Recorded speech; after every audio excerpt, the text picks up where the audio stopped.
Well, the construction of a shoe is an important part of the shoe buying process, and Top Shoes can help you find the right pair. Bart Dickinson is here to tell us why Top Shoes should be your first stop. Bart, as always, good morning. Good morning. Before we get into the construction of shoes, you brought in some socks that we have got to talk about because they'd probably be a great gift idea, but just great year-round, not year-round, but for the winter time in general. Yeah, well, this is one of those special heated socks we have, and so if you struggle with cold feet or you're a fisherman or a hunter and you want to stay warm, these are really nice. It's a new product we added.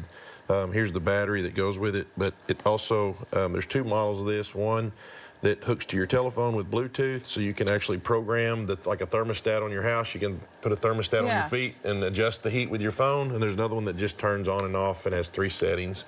But we have these at the store now, and these are really nice quality. Going to keep your feet warm, so come by and see these. But the main thing I came in to talk about was shoe construction. And if you're not familiar, shoes or your better shoes are made on a last, and this is a last.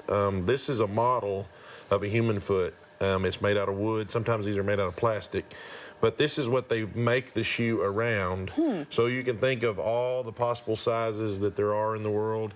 There's this many models of feet and lasts, and so different brands use different lasts, and these are proprietary a lot of times, so they don't, one manufacturer doesn't want the other one to know what the measurements are of these. But when you're making a shoe, this is what you make the shoe around. So you pull the different materials, whether it be leather or it be cloth, you pull it around here and sew it, and it makes it fit. So this is like a 10 wide men's shoe. So when you make a shoe around this, it's going to fit a 10 wide foot man, and so forth. So that's kind of the first stage. So when you buy shoes, you want to make sure the best fitting shoes are going to be the ones that are built on lasts.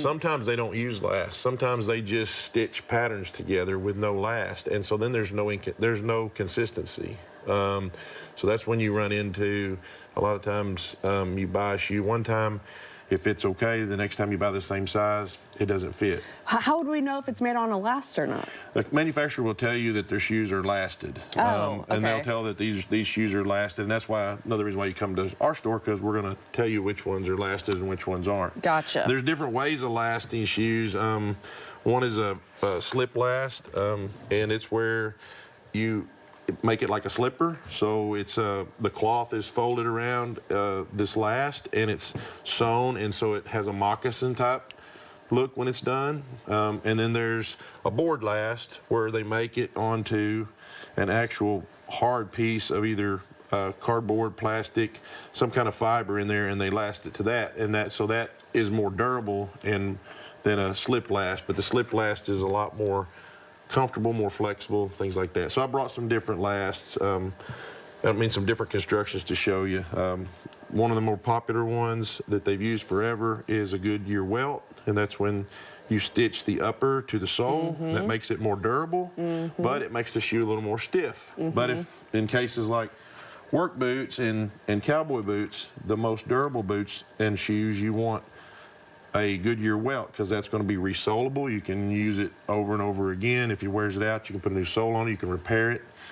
But things are kind of moving over here to this direction, where things are going to an injection mold, and that's where they make the upper of the shoe around the last, and then it goes into a machine, and a liquid is injected, and it starts out as a liquid, and as it cools, it forms a bond to the upper without using any glue, so it all becomes one, like welded together, like you weld metal together.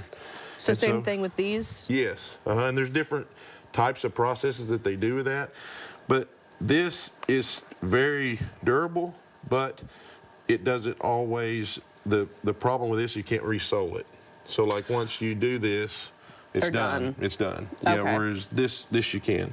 So the third type I didn't bring to show is a cement, and that's when you just basically glue the shoe together with glue. And the problems with that is over time the glue starts to separate and your shoe starts to come apart. Yeah, I've seen that with a pair of my shoes a time or two. So again, why is it important for people to come to you, to see you at Top Shoes for shoes such as these that you brought in? Depending on what you want to do in them, we can explain to you the differences in how they're made, and that can help you make a decision on what's going to last you the longest for what you're going to use it for. Perfect. Well, as always, Bart, where can people find you? We're on Interstate 30, right outside of Little Rock in Benton, right on the interstate. So take exit 121 if you're coming out of Little Rock, and we're right on the service road. Perfect. Well, thanks for coming in. This is the first time I've heard about LAS, so you educated me today. Okay. All right. Well, after this break, Matt has another check of our weather. Stay with us.